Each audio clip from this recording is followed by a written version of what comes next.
Bali magkakabit pala tayo ng bagong busing. Bali linisin natin muna yung sasalpakan ng bagong busing. Lihain natin.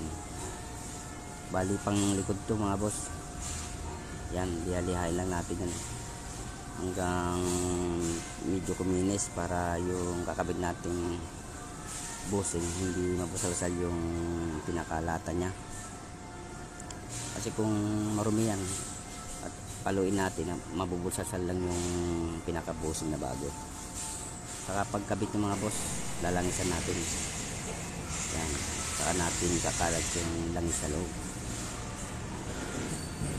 Pag nalangisan na, kasalpag natin yung pinakabagong busing. Bali uunahin natin yung panloob, kakabit natin.